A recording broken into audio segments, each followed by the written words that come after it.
This is a tale of mystery, of a lost distillery, and how the world's rarest Japanese whiskey was rediscovered. This is the story of Shirakawa, 1958. Can you please tell me the story of Shirakawa and Takara Shuzo?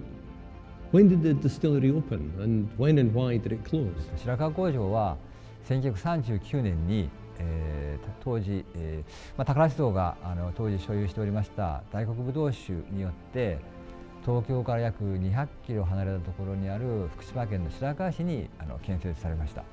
当時その作ったモルトについては主にブレンド用のモルトとして使って、シングルモルトで発売したような記録はございません。主にモルトブレンド用のウイスキーとして作られたようです。2003年に白川工場自体は閉鎖されまして、2011年に東日本大震災が発生して、その跡地について仮設住宅として白河市に提供し、以後寄付して、その後、白川工場自身はその面影もなくなったような状況になっています。The distillery had gone, but the question remained: what was Shirakawa's whiskey like? Could there be any left?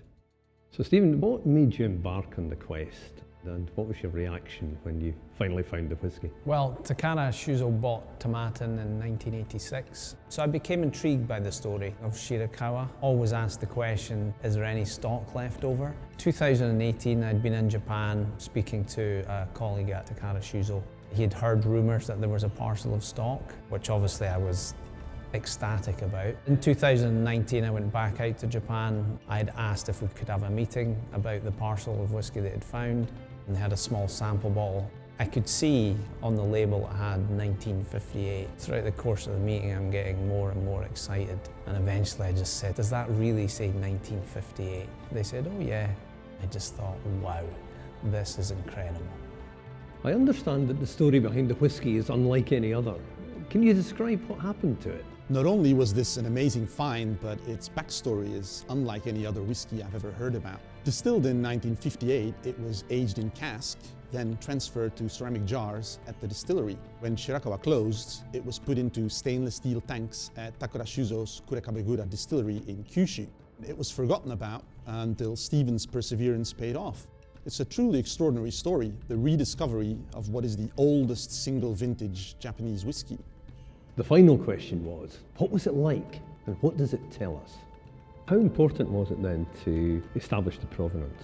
We did research through Takara's archives, and we managed to locate documentation which had the 1958 distillation date. From the analysis that we carried out, we could verify that the whiskey had a significant level of maturity. So that was important, to have that comfort about the distillery and also about the parcel. Were you nervous when you first tasted it? What were your impressions? Was I nervous?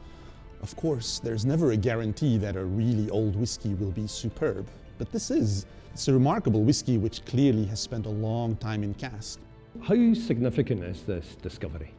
Well, I think it's incredible. The fact that Japanese whiskey is so highly sought after today, the collectors, the connoisseurs, even the whiskey investors today are desperate to get into the Japanese market.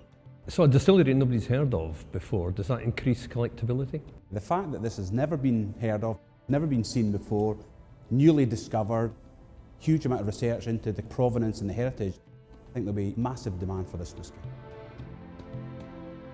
Shirakawa, 1958. What was lost is now found.